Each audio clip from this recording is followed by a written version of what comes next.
Hi, and welcome to episode 48 of the ERP Minute. I'm your host, Rebecca McCabe.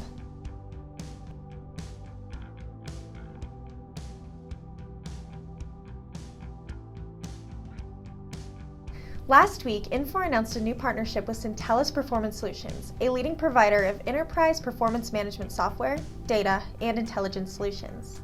This partnership will provide Infor's existing and new healthcare customers access to Syntellis' Axiom Healthcare Suite, giving users the tools to improve the cost of care and the operational outcomes of their organizations.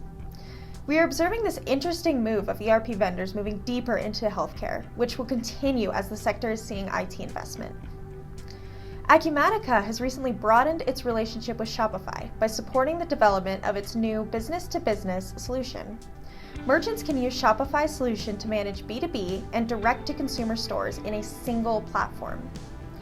Not only is this a good partnership for Acumatica, whose customers are looking for omni-channel opportunities, but also for Shopify, which is expanding its focus into B2B. OneStream announced that its annual recurring revenue reached over $250 million in the second quarter ending June 30th, up more than 60% year over year. The company also increased its customer base by over 100 new customers in the first half of the year to over 1,000 customers globally. We expect OneStream's market adoption to continue to increase, not stopping anytime soon. In other EPM news, Qlik announced support for the newly launched Amazon Redshift Serverless Cloud Data Warehouse for both Qlik Sense Cloud Analytics and Qlik Data Integration. As organizations build cloud analytics with SAP and mainframe systems, they can leverage Qlik's solution with Amazon's Redshift Serverless Cloud Data Warehouse to deliver relevant and timely business data. We expect to see other enterprise performance management and BI and analytics companies leverage Amazon's Redshift Serverless Cloud Data Warehouse as their infrastructure, which allows EPM vendors to focus on more business-centric solutions. Blackbaud announced strategic organizational updates to its executive leadership. These changes include Kevin Greger being appointed Chief Operating Officer, David Benjamin being appointed Chief Commercial Officer, and Tom Davidson being appointed Executive Vice President of Corporations.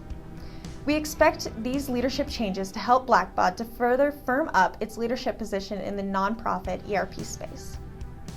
Finally, Workday achieved FedRAMP authorized status at the moderate security impact level from the Federal Risk and Authorization Management Program for Workday Government Cloud, marking the company's official entry into the U.S. federal government market.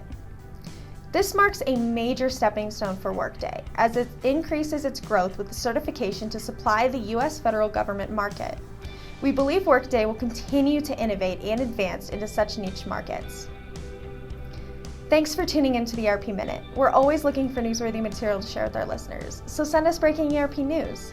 Be sure to subscribe to our Apple Podcasts, Spotify, and YouTube channels so you never miss an episode. We'll see you next week.